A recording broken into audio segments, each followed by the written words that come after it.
जोहार दोस्तों, आप सभी का स्वागत है आपके अपने YouTube channel expert for Jharkhand में।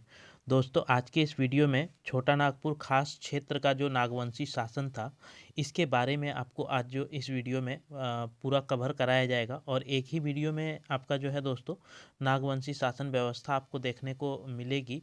और इसका जो संस्थापक था दोस्तों, वह फनी मुकुट राय था। और ये जो है आपका मुंडाओं के शासन को जो है समाप्त करने के बाद नागवंशी शासक जो है इसके बाद आया था। और ये जो है झारखंड में आपका छोटा नागपुर खास क्षेत्र में जो है बसा था। तो ये जो है आपके झारखंड क्षेत्र का एक दूसरा राजवंश है, जिसे नागवंश के नाम से आप लोगों को बताए थे कि किस तरह से झारखंड में जो है अलग अलग राजवंशों का जो है यहाँ पे शासन रहा था। तो उसी के संदर्भ में जो है आज के इस वीडियो में छोटा नागपुर क्षेत्र का जो नागवंशी शासन है, इसके बारे में आपको संपूर्ण जो है इस वीडियो में बताया जाएगा। जो कि आपका फनी मुकुट राय से शुरू होता है, और फनी मुकुट राय ही इसका जो थे वह संस्थापक थे, या फिर आप फाउंडर बोल सकते हैं कि उन्होंने ही नागवंश का जो है स्थापना किया था छोटा नागपुर खास क्षेत्र में। फनी मुकुट राय के द्वारा जो है कराया गया किया गया था। तो ये वीडियो जो है आप अंत तक देखिए दोस्तों, क्योंकि जेपीएससी और जेएसएससी की जितनी भी परीक्षाएं हैं उसमें समान रूप से जो है आपके लिए बहुत ही उपयोगी है दोस्तों, जेपीएससी और जेएसएससी के किसी भी एग्ज़ाम के लिए। क्योंकि क्षेत्रीय राजवंश से जो है आपके प्रश्न पूछे जाते हैं दोस्तों, इसलिए जो है ये टॉपिक आपके लिए बहुत ज़्यादा इम्पॉर्टेंट हो जाता है। तो इस चैनल पे जो नए दोस्त हैं और अभी तक आपने अगर चैनल को सब्सक्राइब नहीं किया है, तो चैनल को ज़रूर से सब्सक्राइब कर लीजिए, क्योंकि इस चैनल के माध्यम से आपको झारखंड के किसी भी प्रतियोगी परीक्षा की तैयारी कराई जाती है। साथ में जो भी नोटिफिकेशंस या अपडेट हो, उसकी जानकारी भी इस चैनल के माध्यम से आपको दी जाती है। इसलिए ये चैनल जो है आपके लिए काफ़ी ज़्यादा इम्पॉर्टेंट हो जाता है। तो चलिए दोस्तों, वीडियो शुरू करते हैं। वीडियो अच्छा लगे तो एक लाइक कर दीजिए, और अपने दोस्तों को जो है वीडियो ज़्यादा से ज़्यादा शेयर कर दीजिए। तो फनी मुकुट राय जो थे दोस्तों, ये मुंडाओं के शासन समाप्ति के बाद जो है नागवंशी का छोटा नागपुर खास राज्य की जो है स्थापना फनी मुकुट राय के द्वारा 64 ईस्वी में किया जाता है। कब किया जाता है दोस्तों? 64 ईस्वी में जो है किया जाता है। और उत्तर एवं दक्षिण छोटा नागपुर क्षेत्र में जो है इसका पूरा फैला हुआ रहता है। यानी कि उत्तर छोटा नागपुर और दक्षिण छोटा नागपुर जो है ये पूरा अपनी क्षेत्र में फैला हुआ रहता है दोस्तों। और जो है आपका जे रीड के अनुसार जो है, ये जे रीड जो थे दोस्तों, इसके अनुसार छोटा नागपुर खास का जो नागवंशी शासन था वह 10वीं शताब्दी में स्थापित हुआ था। कब हुआ था दोस्तों? तो 10वीं शताब्दी में जो है इसके अनुसार हुआ था। लेकिन कि ऐसे जो है 64 ईस्वी में फनी मुकुट राय के द्वारा नागवंशी शासन का जो है स्थापना की गई थी। इसके बाद आपका जो है दोस्तों मदरा मुंडा के उत्तराधिकारी फनी मुकुट राय थे। मदरा मुंडा के उत्तराधिकारी जो था वो कौन था? तो फनी मुकुट राय थे। ठीक है। और फनी मुकुट राय को नागवंश के आदि पुरुष भी माना जाता है। यानी कि फनी मुकुट राय को जो है आदि पुरुष के नाम से जाना जाता है। तो ये भी इम्पोर्टेंट आपका होता है। उन्होंने अपनी मातृभूमि सुतियाम्बे को अपनी राजधानी बनाई थी। फनी मुकुट जो है ये सुतियाम्बे जगह से ही रहने वाला था, और उसी को जो है इन्होंने अपने घर गांव को जो ही राजधानी के रूप में बनाया, सुतियाम्बे को। फनी मुकुट राय से पूछेगा कि फनी मुकुट राय ने नागवंश की राजधानी कहाँ प्रथम बनाई थी। राज्य और राजधानी जो है आपके लिए काफ़ी ज़्यादा इम्पोर्टेंट होगा इस नागवंशी शासन में, क्योंकि अलग अलग राजाओं ने जो है अलग अलग राजधानियाँ बनाई। इसलिए जो है आपका सर्वप्रथम जो राजधानी का नाम अभी निकल कर आता है वह सुतियाम्बे निकल कर आता है, जो कि आपका फनी मुकुट राय के द्वारा राजधानी बनाई गई थी। फनी मुकुट राय के राज्यारोहण के दौरान जो है 84 ईस्वी में भारत में कनिष्ठ का शासन था, क्योंकि रांची और सिंहभूम के क्षेत्र से कनिष्ठ के सिक्के प्राप्त हुए हैं। जैसे कि आप लोगों को प्राप्त होगा कि पता होगा कि रांची और सिंहभूम का जो क्षेत्र है वहाँ से आपके कनिष्ठ के सिक्के प्राप्त हुए हैं, जो कि रांची संग्रहालय में जो है रखा हुआ है। तो इसी से पता चलता है कि फनी मुकुट राय जो थे वह 84 ईस्वी में जो है उस जो शासक था इस समय तो कनिष्क का शासन था दोस्तों। फनी मुकुट राय के पिता का नाम जो है वह पुंडरीक नाग है, माता का नाम पार्वती वाराणसी की जो है ये ब्राह्मण कन्या थी।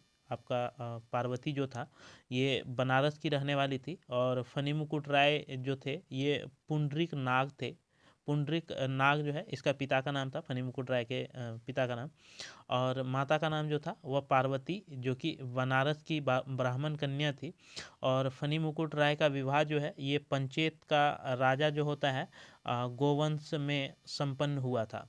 पंचेत का जो गोवंश राजा था दोस्तों, या राजवंश था, उसमें जो है फनी मुकुट राय की शादी हुआ था।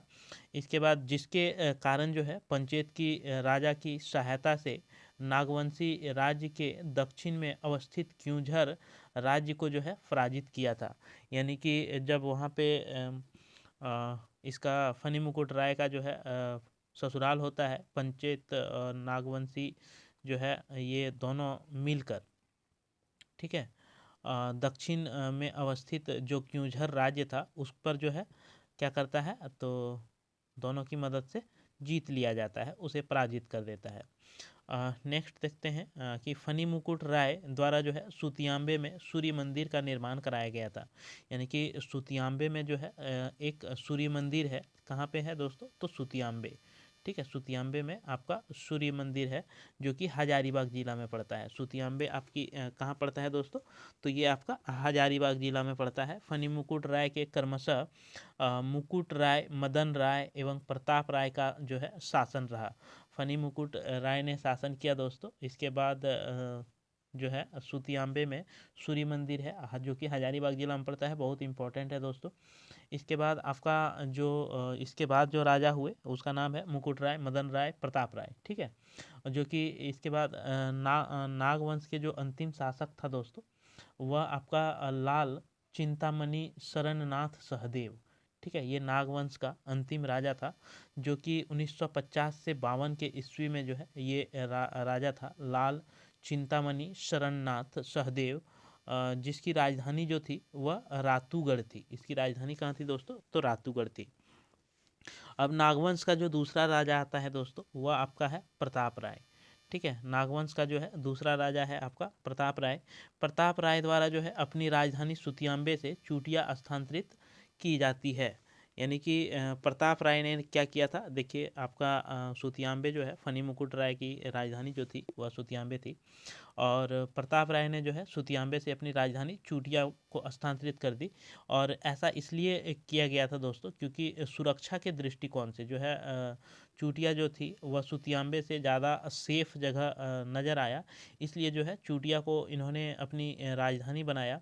और प्रताप राय के शासनकाल के दौरान ही जो है दोस्तों पलामू किला जो है आपका पुराना पलामू किला, ठीक है, पुराना पलामू किला जो है इसी के द्वारा प्रताप राय के द्वारा जो है निर्माण किया गया था पलामू में। यह राज व्यवस्था जो है 66 परगना में विभक्त था। आपका प्रताप राय का जो शासन व्यवस्था था ये पूरी 66 परगना में जो है इन्होंने बांट के रखा था। और इस शासनकाल में मुंडाओं की भू व्यवस्था, कर व्यवस्था और शासन व्यवस्था जो है पूर्व की भांति संचालित होती थी। यानी कि जैसे आपका वैदिक काल में जो है जैसे राजा शासन चलाते थे उस तरह से सारी शासन व्यवस्था, कर व्यवस्था, भू व्यवस्था सब जो है पहले के भांति जैसा चलाया जा रहा था। इस राज्य में गैर आदिवासी को भी श्रेय देने की परंपरा थी। इस राज्य में जो था दोस्तों गैर आदिवासी जो होते हैं उसे भी शरण देने की जो है परंपरा थी, और पांडे भगवत श्रीवास्तव को जो है राज्य का दीवान नियुक्त किया गया था। और इसी के संदर्भ में जो है आपका गैर आदिवासी पांडे भागवत जो है श्रीवास्तव को जो है दीवान जो है बनाया गया था प्रताप राय के द्वारा। तो प्रताप राय के द्वारा किसको दीवान बनाया गया था, तो पांडे भागवत श्रीवास्तव, ठीक है। नेक्स्ट जो राजा आपका हुआ दोस्तों वह भीमकर्ण हुआ। और भीमकर्ण ने जो है 1095 से 1184 ईस्वी तक जो है इन्होंने शासन किया। भीमकर्ण एक प्रतापी राजा था, जिनके सबसे पहले जो है नागवंशी राजाओं का जो उपाधि था राय, क्योंकि जो है देखा आपने फनी मुकुट राय, प्रताप राय, तो अब जो है नागवंश का जो था दोस्तों राय आपका टाइटल के रूप में, तो वो जो है इन्होंने शाह की उपाधि जो है, सॉरी दोस्तों, कर्ण की उपाधि, कर्ण की उपाधि जो है आपका सर्वप्रथम आपसे प्रश्न ऐसे पूछेगा कोई कौन ऐसा राजा है जो नागवंश शासन व्यवस्था में उन्होंने कर्ण की उपाधि धारण की थी, तो इसका राइट आंसर आपका हो जाएगा दोस्तों भीमकर्ण। ठीक है, भीमकर्ण का शासनकाल अगर पूछेगा तो 1095 से लेकर के 1184 तक, और ये एक प्रतापी राजा था। और इन्होंने जो है अपना जो है राय के जगह पे कर्ण की उपाधि धारण किया था, और प्रथम नागवंशी शासक था यह उपाधि धारण करने वाला। और कलचुरी की राजवंश की उपाधि से जो है ये लिया गया था आपका कर्ण का उपाधि। ठीक है, कलचुरी राजवंश से। ये भी पूछेगा ये कर्ण की उपाधि कहाँ से ली गई है, तो करचूरी। नेक्स्ट जो इसमें आपका भीमकर्ण से संबंधित है, भीमकर्ण सुरगुज्जा और रक्सेल पलामू के बीच जो है भीषण लड़ाई हुआ था, जिसे जो है बारवा की लड़ाई कहा जाता है। भीमकर्ण के द्वारा जो है सुरगुज्जा और रक्सेल में ये पलामू के बीच जो है लड़ाई हुआ था, जिसे जो है बारवा का लड़ाई कहा जाता है। और इसमें रक्सेल राजा जो था दोस्तों उसके 1200 घुड़सवारों एवं विशाल पैदल सैनिक का जो है प्रयोग किया गया था। रक्सेल राजा द्वारा जो है 12,000 घुड़सवार और विशाल सैनिक का जो है इसमें युद्ध में प्रयोग किया गया था। बारवा की लड़ाई में विजय होने के पश्चात जो है भीमकर्ण द्वारा रक्सेलों को लूटपाट किया गया। यानी कि जब भीमकर्ण ने रक्सेलों को हरा दिया तो उससे जो है लूटपाट भी कर लिया, जिससे वासुदेव का जो मूर्ति है दोस्तों ये प्राप्त हुआ था। और यही उल्लेखनीय है क्योंकि यह युद्ध के बाद जो है नागवंशी का राज्य गढ़वाल राज्य की सीमा जो है पलामू के टौरी तक विस्तृत हो गया था। यानी कि इस युद्ध के बाद जो है गढ़वाल राज्य की सीमा जो है वो पलामू की टौरी तक जो है विस्तार भीमकर्ण ने कर दिया था। और भीमकर्ण ने भीमसागर तालाब का जो है निर्माण करवाया था आपका भीमकर्ण ने, और उसे जो है उसने तुर्क शासक बख्तियार खिलजी के आक्रमण के डर से जो है 1122 ईस्वी में राजधानी चूटिया से खुखरा या कोकराह स्थानांतरित कर दिया था दोस्तों। ठीक है, तो देखो यहाँ पे तीसरी बार राजधानी चेंज हो जाता है। पहले आपका देखिए सुतियाम्बे था दोस्तों, सुतियाम्बे, सुतियाम्बे था। फिर जो है सुतियाम्बे के बाद आपका क्या हो गया, तो चूटिया। ठीक है, प्रताप राय ने चूटिया कर दिया, सुतियाम्बे जो है आपका फनी मुकुट राय कर दिया, और भीमकर्ण ने जो है ये खुखरा कर दिया, खुखरा, खुखरा भीमकर्ण। ठीक है, तो ये तीसरी राजधानी है जो कि खुखरा स्थानांतरित कर दिया। इसके बाद जो आपका नागवंश का राजा है वह है शिवदास कर्ण। शिवदास कर्ण ने जो शासन किया था दोस्तों, ये आपका 1391 ईस्वी से जो है 1401 ईस्वी तक इन्होंने शासन किया। और 15वीं शताब्दी में जो है नागवंशी महत्वपूर्ण शासक बना, और यह तुगलक वंश के जो है समकालीन था। शिवदास कर्ण जो है ये तुगलक वंश के समकालीन था। इसके शासनकाल के दौरान जो है गुमला जिला, गुमला जिला के घाघरा स्थित जो है हापामुनि मंदिर के मराठी ब्राह्मण सियानाथ देव के हाथों जो है विष्णु मूर्ति 1401 ईस्वी में जो है स्थापित किया गया था। कहाँ पर, तो गुमला जिला का घाघरा में। क्या था उसका नाम, तो हापामुनि मंदिर। ठीक है, नागवंशी शासक गजघंट राय द्वारा जो है गुमला जिले के घाघरा में हापामुनि मंदिर का निर्माण करवाया गया। ठीक है, ये देखिए दोस्तों ये किया। इसके बाद जो है नागवंशी शासक गजघंट राय के द्वारा जो है गुमला जिला में घाघरा हापामुनि मंदिर का निर्माण करवाया गया। यहाँ पे निर्माण नहीं करवाया गया था, यहाँ तो दोस्तों जो है स्थित मंदिर में मराठा ब्राह्मण के द्वारा जो है वो मंदिर स्थापित किया गया था। ठीक है, नेक्स्ट जो राजा हुआ दोस्तों वह प्रताप कर्ण हुआ। क्योंकि आपने देखा था राय से जो है कर्ण की उपाधि धारण कर ली थी, और फिर आगे जाके जो है कर्ण से शाह की उपाधि कैसे धारण करता है ये भी आपको बताया जाएगा। प्रताप कर्ण सल्तनत काल के संस्थापक शासक बहलोल लोदी का समकालीन छोटा नागपुर खास का एक प्रमुख नागवंशी राजा था। उसका शासनकाल घटवाल के विद्रोह से परेशान था। इसका जो है दोस्तों प्रताप कर्ण सल्तनत काल के जो है संस्थापक में बहलोल लोदी के जो है ये समकालीन था, और ये जो है घटवाल का विद्रोह जो है उससे प्रताप कर्ण काफ़ी ज़्यादा परेशान होता था। तमाड़ राजा के द्वारा जो है प्रताप कर्ण को उसकी राजधानी खुखरागढ़ के किले में जो है कैद कर दिया था। तमाड़ का जो राजा था दोस्तों उसके द्वारा प्रताप कर्ण को जो है उसी की राजधानी खुखरा में ही या कोकरा में ही जो है कैद कर दिया जाता है प्रताप कर्ण को। प्रताप कर्ण ने घटवालों के दमन और अपनी बंदी से मुक्ति पाने के लिए जो है खैरागढ़ के जो प्रमुख बागदेव सिंह थे उससे जो है इन्होंने प्रताप कर्ण ने सहायता लिया था। तो किससे बचने के लिए, तो घटवाल और बंदी से जो है मुक्ति पाने के लिए खैरागढ़ का जो राजा था या प्रमुख था बागदेव, उसको उससे जो है सहायता लिया और उसको उपहार स्वरूप जो है बागदेव को कर्णपुरा का जो इलाका था उसको जो है वहाँ का राजा घोषित कर दिया, जो कि रामगढ़ राज्य का सूत्रधार जाके बाद में बनता है, क्योंकि आपका बागदेव सिंह के द्वारा ही जो है रामगढ़ राज्य का स्थापना की जाती है। यह आपको आगे बताया जाएगा दोस्तों। तो चलिए नेक्स्ट जो आपका शासक हुआ छोटा नागपुर के नागवंश में, उसका जो नेक्स्ट शासक है उसका नाम है छत्रकर्ण, जो कि 1469 से 96 ईस्वी तक जो है इन्होंने शासन किया था। और छत्रकर्ण एक शक्तिशाली नागवंशी राजा था, जिसके कारण जो है छोटा नागपुर खास क्षेत्र में लोधी वंश जो था दोस्तों वह दिल्ली सल्तनत के प्रभाव से मुक्त रहा था। लोधी वंश जो है ये आपका दिल्ली सल्तनत के प्रभाव से जो है मुक्त रहा था, और उस टाइम जो है छत्रकर्ण यहाँ के नागवंशी शासक थे। और छत्रकर्ण द्वारा जो है कोराम्बे में विष्णु की प्रतिमा स्थापित कराई जाती है। कहाँ पर दोस्तों, छत्रकर्ण के द्वारा विष्णु के मूर्ति भी जो है कोराम्बे में स्थापित की जाती है, जिसके प्रभावित होकर जो है प्रख्यात बंगाल का जो वैष्णव संत होता है आपका चैतन्य महाप्रभु, ठीक है, चैतन्य महाप्रभु ने 16वीं शताब्दी के आरंभ में जो है पंच परगना में ठाकुरवाड़ी की जो है स्थापना किया था। कब दोस्तों, तो 16वीं शताब्दी में जो है इस ठाकुरवाड़ी की स्थापना की गई थी। और छत्रकर्ण और रक्सेलों के बीच कोराम्बे के भीषण युद्ध हुआ था।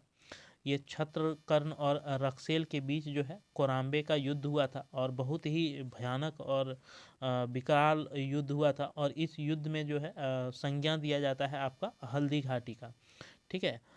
छत्रकर्ण और रक्सेलों के बीच जो युद्ध हुआ था इसी को जो है हल्दी घाटी के युद्ध से नाम से जो है जाना जाता है। और इसे जो है छत्रकर्ण विजय हुआ था आपका इस हल्दी घाटी युद्ध में, यानी कि नागवंशी शासक जो था छत्रकर्ण और रक्सेल का जो राजा था जो पलामू की तरफ ये था, ये दोनों में युद्ध हुआ। और दोनों के युद्ध में जो है इस युद्ध को कोराम्बे के युद्ध या फिर हल्दी घाटी के युद्ध, झारखंड का हल्दी घाटी के युद्ध के नाम से जाना जाता है। नेक्स्ट जो शासक हुए, और ये आपका इम्पोर्टेंट शासक है दुर्जन साल, ठीक है। दुर्जन साल ने क्या किया था, और इसका जो है शासनकाल इसलिए इम्पोर्टेंट ये होता है कि इसका शासनकाल आप देख रहे हैं कि दो टाइम पीरियड में जो है इसका शासनकाल था। दुर्जन साल जो है 1415 ईस्वी से फिर जो है बीच में नहीं 1627 से 40 तक, यानी कि बीच में 12 वर्ष तक जो है ये कहाँ चल गए थे, वो कहानी आपको जानना बहुत ही ज़रूरी है। 12 साल तक जो है इनके शासन में गैप रहा है। तो दुर्जन साल जो थे वह जहांगीर के समकालीन थे। दिल्ली सल्तनत में जो जहांगीर का शासन चल रहा था उसी के समय जो है झारखंड में नागवंशी शासन के रूप में जो है दुर्जन साल शासन कर रहे थे। और ये जो है कर देने के कारण जो है कर नहीं देना चाहता था, ठीक है। दुर्जन साल जो है ये कर देने से मना कर रहे थे, किसको, तो जो जहांगीर के सूबेदार थे इब्राहिम खान, ठीक है। इब्राहिम खान जो उसके सूबेदार थे वह 1615 ईस्वी में जो है उसको बंदी बनाकर, 1615 ईस्वी में बंदी बना लिया दोस्तों। और 1627 ईस्वी तक जो है कर नहीं देने की वजह से जो है दुर्जनशाल को बंदी बनाया था और इसको जो है ग्वालियर के किले में बंद करके रखा था। इसके बाद जब ये किला में वहाँ पे बंद था तो दुर्जनशाल जो है ये शाह की उपाधि धारण करने वाला पहला व्यक्ति आपका नागवंश में, जैसे कि पहले आपने देखा कि कर्ण आ रहा है और दुर्जनशाल ऐसा व्यक्ति था, इन्होंने कर्ण से जो है इसको शाह की उपाधि मिली थी। और वहीं से ये शाह की उपाधि कौन दिया था दोस्तों, तो जहांगीर के द्वारा जो है दिया गया था। इसको अपनी राजधानी जो है ये खुखरा से दोईसागुड़ परिवर्तित कर देता है और फिर ये चौथी राजधानी परिवर्तित हो रहा है दुर्जनशाल के द्वारा दोस्तों। ये खुखरा से कहाँ ले जाता है, तो दोईसागढ़ ले जाता है, खुखरा से जो है दोईसागढ़ ले जाता है, परिवर्तित कर देता है। और जो है परिवर्तित करने वाला और नवरत्नगढ़ महल जो है बनाने का श्रेय जो जाता है वह आपका दुर्जनशाल को जाता है। और दुर्जनशाल जो है इसको 12 वर्ष के बाद जो है छोड़ दिया गया था। 1627 ईस्वी में जो है मुगल दरबार में जो है हीरे का विवाद उत्पन्न हो गया था, जिसके कारण जो है दुर्जनशाल को बुलाया गया, क्योंकि दुर्जनशाल जो थे वह हीरे की परख करने में एक नंबर व्यक्ति थे, इसलिए जो है उसे परख करने के लिए राजा दरबार में बुलाया जाता है। और परख जब सही करके देता है तो उसको जो है उपहार के स्वरूप में बंदी से मुक्त कर देता है और वहीं पर जो है जहांगीर के द्वारा शाह की उपाधि जो है दी जाती है दुर्जनशाल को। इसलिए जो है दुर्जन शाल जो है शाह लिखता है, नहीं तो कर्ण जो है इसका उपाधि पहले चला आ रहा था। इसलिए आप देखते हैं जब ये फिर से वहाँ से वापस आता है और इसकी राजधानी जो है इसको दे दिया जाता है, तो ये जो है खुखरा जो राजधानी थी इसकी, अब ये खुखरा से परिवर्तित करके क्या करता है, तो दोईसागढ़ कर देता है। ठीक है, और जो है फिर से इन्होंने शासन करता है। इसके बाद जो है यहाँ पे नवरत्नगढ़ का महल का निर्माण करता है। जो नेक्स्ट शासक है दोस्तों आपका, वह नेक्स्ट शासक है यदुनाथ शाह। ठीक है, नेक्स्ट शासक जो है आपका है यदुनाथ शाह। तो इस को जो है हम नेक्स्ट वीडियो में करेंगे आपका। 2 वीडियो में जो है दोस्तों ये आपका ख़त्म होगा छोटा नागपुर का। ठीक है, नागवंश जो है 2 वीडियो में आपका ख़त्म हो जाएगा। तो चलिए दोस्तों, ये वीडियो आपको कैसा लगा, अगर अच्छा लगा हो तो आपको एक लाइक कर दीजिए और अपने दोस्तों को जो है वीडियो ज़्यादा से ज़्यादा शेयर कर दीजिए। और जो नए दोस्त अभी तक देख रहे हैं और आपने चैनल अगर सब्सक्राइब नहीं किया है तो कर ही लीजिए। चलिए फिर आपसे हम अगले वीडियो में मिलेंगे, तब तक के लिए मेरे तरफ से सभी दोस्तों को जोहार, धन्यवाद, जय झारखंड, जोहार झारखंड।